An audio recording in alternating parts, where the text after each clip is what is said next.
We're social creatures and we often work in groups through necessity, choice, and sometimes chance. Education in schools usually breaks up groups. It's possibly because they're assumed to be difficult to control, and it also makes individual assessment less clear. However, as Ken Robinson says, the cutting away from the groups makes many students and the adults they become fall short of their potential. Team TV is an adult collaborative group for making films, but it's also a collaborative group for learning. I think it was in 2004, so it's quite a while ago, I first heard about a group called Team TV from a chap at the local video store.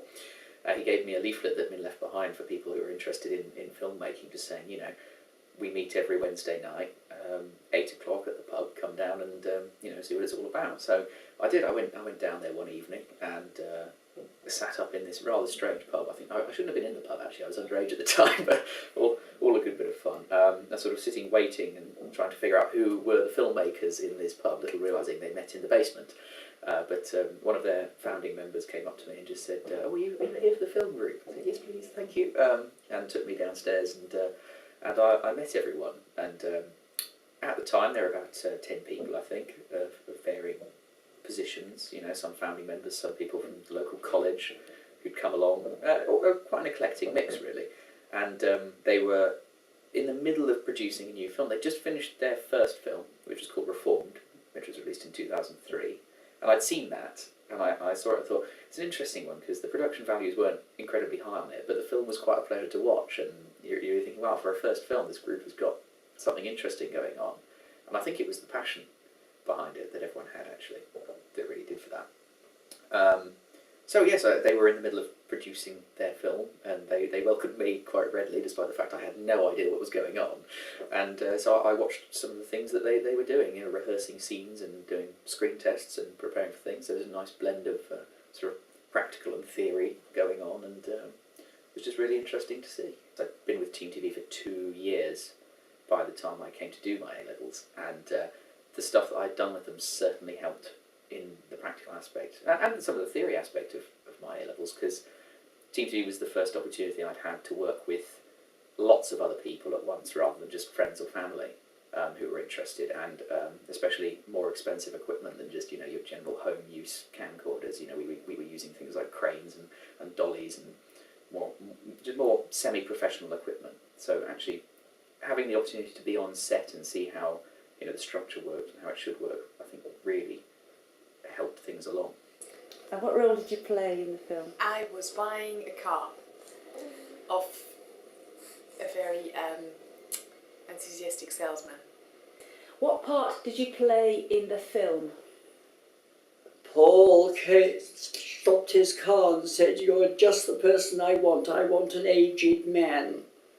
So I was an aged man and had to walk much slower than I usually do, despite my 88 years. My name is Gintare, and I played a part of the bitch. And Paul is a neighbour of ours. We live in the same street, and he's a real character in the street, actually. And that's how we know him. We've known him for about 4 years, so good friend. My name's Paul Brodie. I wrote the piece and directed the piece. Right. Was it a comedy? Was it a comedy? I'm not sure. Yes, sort of. Yes, yeah. I was not actually aware of it being wildly funny, not even when Paul put me into things where I was nearly run over by a real car. I just don't know what sort of film it was in toto. It's quite a good question, actually. What sort of film was it? Was it a comedy? It's a Mickey take on The Lion, the Witch and the Wardrobe. It was very much sort of spontaneous. There wasn't much. It wasn't really scripted. It was fairly fluid. Have you had any previous experience in films or acting of any sort? Acting in school only. Though I was getting the main roles. So what was your favourite thing you played at school?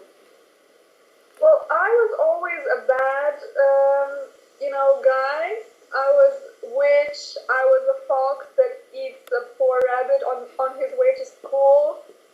I was the witch that was making flour out of, bones of children.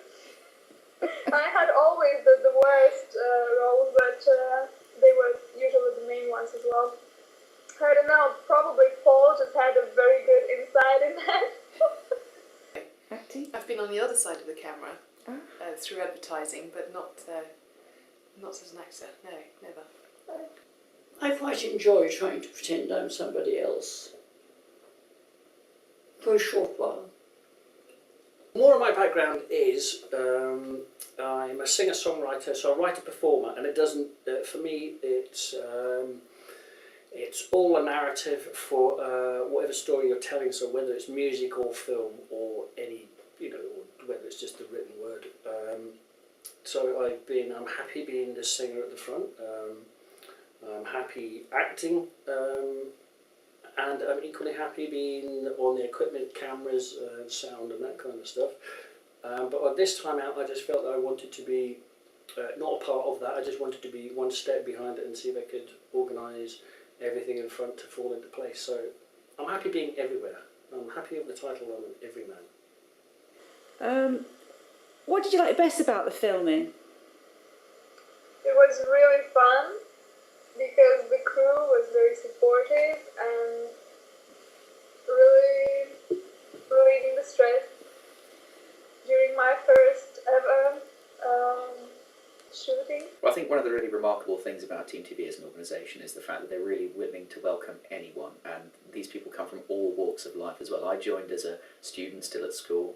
You have people who are just interested, they've got their regular jobs but they're interested, they've got a hobby, they've got a passion, and you do have people coming in and out who've worked in the industry before. So you've got a complete range of people, and especially for the younger members, it gives them a bit of knowledge and a bit of confidence, and of course one or two things that they can put on their CV, and then they can go along and use that in freelance work or even moving into television and film.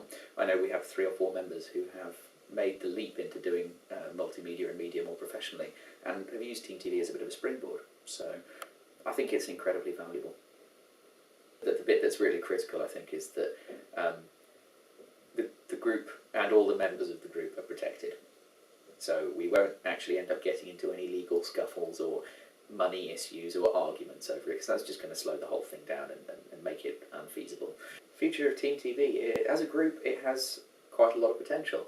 It would be interesting to see how things change with the membership over time. It's the group is only as much as the members who come along on a regular basis and have creative and technical and other input, because we all help each other out. So in that sense, it has almost infinite potential to grow and or also just to fall apart and stop.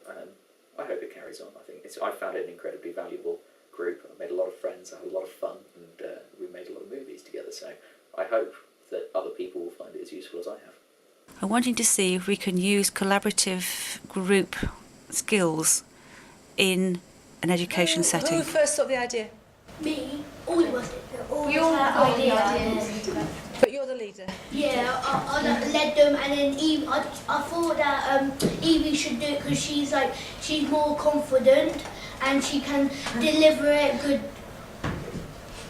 Super. Thank you very much.